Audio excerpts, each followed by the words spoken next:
Attention Westerners, Europeans and everybody that lives overseas. Why don't you all just come to African countries and take over our lands? In fact, we should just all exchange with you guys.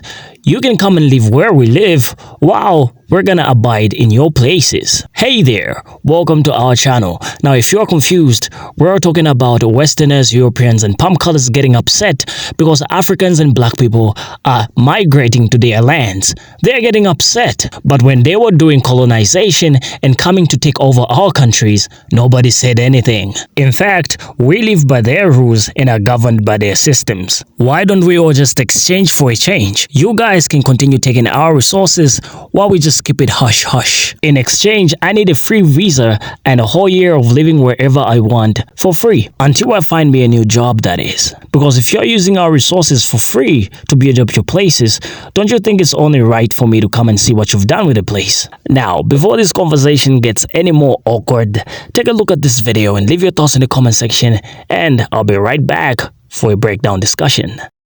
Or react when Africans are pouring in from everywhere at the moment. They should accept them. They should just be like, oh, come, take our homes, take our jobs, take Africans. everything. Because when you guys came in mass to Africa. But that was so long ago. That was so long ago. But your companies are still there looting Africa. Perhaps. Neo-colonialism. Perhaps. You are still there stealing our resources, using our resources to develop your countries, and you don't want us to come here. You are asking how should you guys react when we come here. Example, how are we supposed to react? Imagine a thief steals your television, your TV, and you go to his house to watch a soccer game. How should the thief react? Exactly. Just be quiet. Why are you guys coming to Europe? Africans especially. This one not smoke. You stole our ancestors many years ago, and you think we won't come and look for them? You caused a lot of chaos in the land. Yeah. And you think we won't seek for better opportunities elsewhere? Yeah, or you can stay back there and try to build up your country. Name one African country that is independent. I don't know. After colonization. You name me one. None. So not a single country is independent. None. You guys are looting our resources from through the back door. Have you? Do you know the Republic of Congo? The Republic of Congo is one of the richest countries on planet Earth. Because they have diamonds? Not just diamonds. They have diamonds in abundance. They have gold. All the materials that is required to fund your green energy, your Teslas, your mobile phones. But go to the Republic of Congo today. Congo is still one of the poorest countries in the world. Because of politics? Because of neo-colonialism. The people are impoverished. What do you expect them to do? The audacity to compare Africans migrating to Europe, seeking asylum as refugees, comparing that to colonization and slavery. The caucasity. People literally invaded our continent by force. You subjugated us on our own land. You took us to your land to exploit us and our children and our children's children for centuries to come. And you're telling me that's the same thing as being a refugee? Honestly, European immigration into Africa was premised on racism and and white supremacy. African migration to Italy and Europe is based on desperation and humanitarian crises. It's not the same thing. Are you telling me that peacefully migrating for help is the same thing as invading a country and stealing our land? The caucasity. Perfect example. It's cool when they did it. It's a problem when we do it.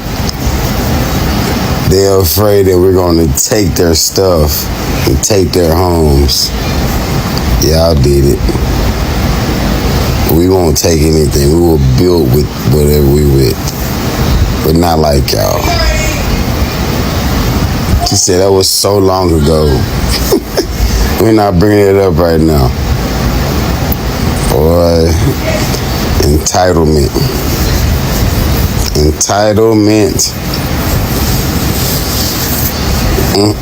And I make a lot of white people mad when I say that, but I find it hard to be pissy about us Europeans seeing lots of immigration waves from Africa when we are countries that exploited their resources for centuries.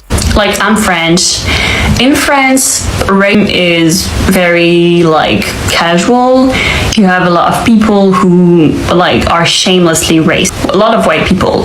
When I say all of this, I'm not saying that like the African people from various countries that are in France are like perfectly nice and not racist and not at all bigoted and everything. It's not like we white people are mean and all the Africans, for example, in France are perfect. I'm absolutely not saying that. What I'm saying is that white people are very casually racist when like the reason why we got most of our resources is because we've exploited resources in Africa, in the countries where the immigrants that come to France now are from. Some of our governments have orchestrated abroad conflicts that put these countries into even more difficult situations just so we could keep like exploiting their resources more easily. Think about all of the batteries of our phone. Even I have an iPhone and like the batteries come from these countries, or some of the resources that make them come from these countries. When you think about diamonds and like the luxury industry, many resources come from these countries, and we put them into difficult situations politically and even in questions of war, civil wars and everything. Like we've orchestrated, like our government have orchestrated conflicts over there so we could keep exploiting the resources more easily. So when the people, like the civil population, is in difficult situations and want to actually like move abroad in other countries in order to escape these difficult situations that we've contributed to create, it's very hard to look at white people and Europeans and be like, oh, you're the victim in this situation, poor you, you know. And it seems really basic to say, but when I watched the last comment section under my last video, it's like, it feels like we'll never escape, and a lot of people are very hypocritical about this situation. Disrespectfully, you're white. So your opinion doesn't really matter here, because of course you would feel comfortable living in Europe. The issue with white Europeans, especially white Western Europeans, is y'all are so disconnected from the absolute destruction and disarray that your countries have caused elsewhere due to colonization. You don't see the effects every day, so you're thinking it's not that bad or not that big of a deal when your countries have literally ruined nations. They've been under military control. Y'all caused ethnic tensions. I've lived in France 3 different times, and I've traveled on Europe extensively, and I've done so with a privileged nationality, having an American passport. But let me tell you, living in Europe as a non-white POC black person, you are not escaping violence from race. You're still gonna hear blackface get defended, get tear gas and pepper sprayed at Black Lives Matter protests, see how they push POC and immigrants into certain rundown communities and then call those communities no-go zones or the jungle. When I went to go visit Senegal and saw the House of Slaves, who do you think were the white people who were laughing, making jokes, making light of where they were at? Who do you think they were? Because they weren't American. African nations who were susceptible to the European colonizers, they barely got their independence in the 20th century. And not 100 years ago, like mid-20th century. Within 1 decade, there were 2 African world wars right after the Rwandan genocide, and all of that conflict really stemming from and deriving from the turmoil caused by what? Yeah, European colonization. If you want to talk about the United States, where did all this violence and turmoil stem from? Where did it come from? Who brought it here? Because the United States is a fairly new country. And this is the tip of the iceberg. This is what gets me, is there's so many fucking examples of how violent Western Europe has been that I'm at the tip of the iceberg. And that's a huge tip. And so the Europeans arrived in Africa. They destroyed our cultures. They looted our artifacts. And now Europeans are complaining that Africans are coming to Europe for economic reasons. Why else? To polish our artifacts. Seriously? So the idea is that a lot of palm coloreds from the West have been coming on the internet. In fact, they're even saying that black people should go back to their African countries wherever they came from because they are tired of seeing them around. Right? That's the idea. They're saying that black people are just claiming things. Right? Let's just take it back to 100 years before now, where a barter system was still a thing, right? You give me something, I give you something back in return. Or you get something from me, I get something from you, likewise, right? So if you get resources from me for free, in exchange, I'm supposed to get something in accordance to whatever you got from me. Like in reference to the introduction that I did, I talked about a free visa, and a free place wherever I want to live for a whole year. That would be a better system for the resources that you snatched from me, right? But why is it that when it comes to such situations, palm colors get upset? It's like they don't recognize the abundance of our resources and the usefulness that our resources have gotten them to. You got revolutionization because of copper, cobalt, and all these resources that you got from African countries. Don't you think it would be right that you allowed at least a couple of Africans, in fact, why not all of us, to just come and experience the things that our resources are capable of doing? Because we gave birth to those resources.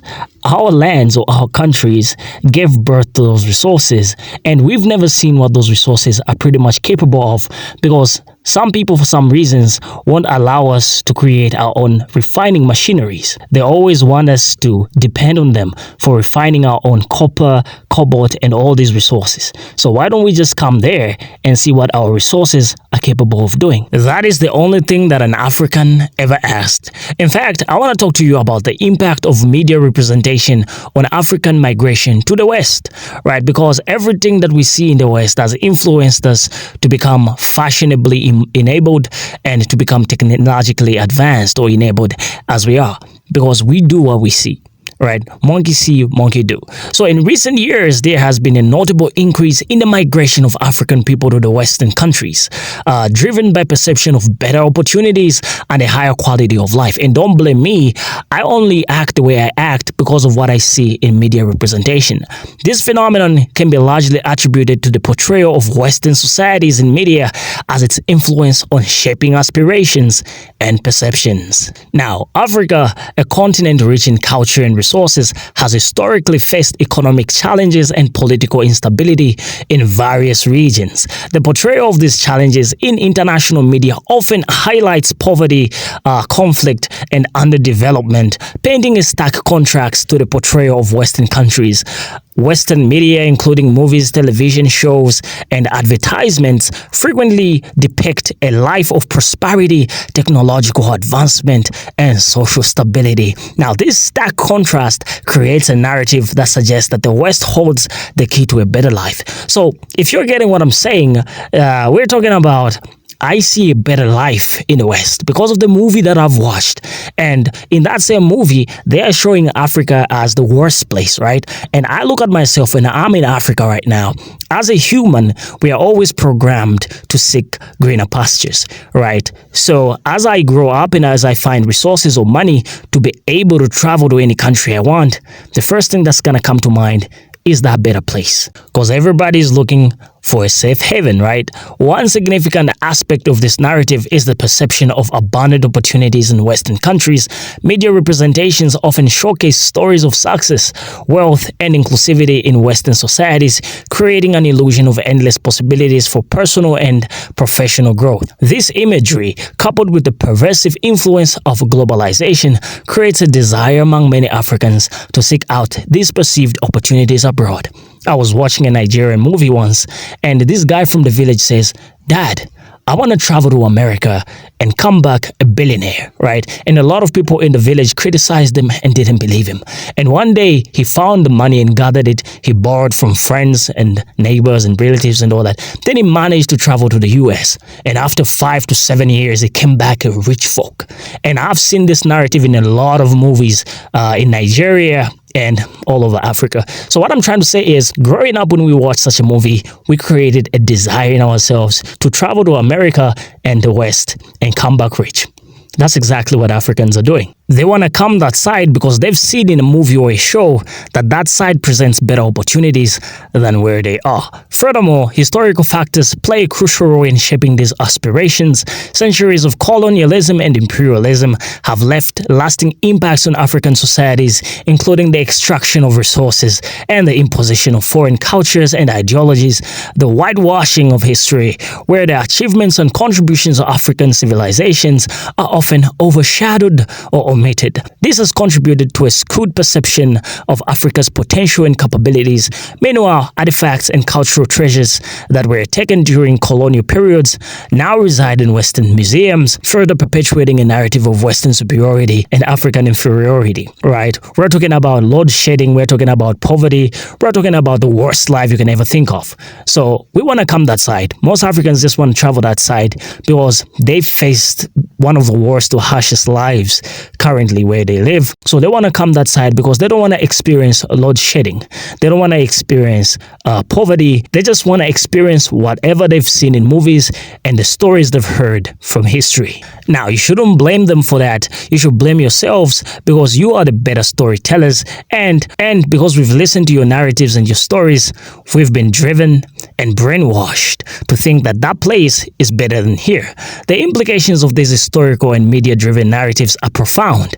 They have inadvertently created a mindset among some Africans that opportunities for a better life exist primarily in Western countries. The desire to escape economic hardship and political instability, coupled with the allure of a perceived better life in the West, motivates many Africans to undertake perilous journeys in search of greener pastures. Have you ever seen those Africans on boats overseas, like just boats in bad conditions, that wanted to escape the African life so much that they found themselves getting unalived on ships that were taking weeks or a lot of days to travel to the West, right? And nobody even knows how they got on those ships, but they had a desire to escape the hardship that they were experiencing because of the conflicts created by palm colors in their countries. So they escaped, right? They were trying to escape to go to palm color countries, and that is the reason why you have a lot of people now from African countries that side. Now, it is essential to acknowledge that the decision to migrate is complex and multifaceted, influenced by a combination of factors including economic pressures, political instability, family reunification, and personal aspirations. However, the pervasive influence of media representations cannot be overlooked. The portrayal of the West as a land of opportunity and prosperity has undoubtedly shaped migration patterns and aspirations among Africans. With that being said, I believe this is a very good representation or presentation that I have done for you as to the reasons why a lot of Africans want to come that side to Western countries. But you tell me what you think in the comment section, and if you feel that I've left out anything that might have been crucial for today's discussion, leave your thoughts in the comment section. Now, I'll see you in the next video. Please like, share, and subscribe. Signing off for now. Take care, and remember, the grass is greener on the other side, so please travel.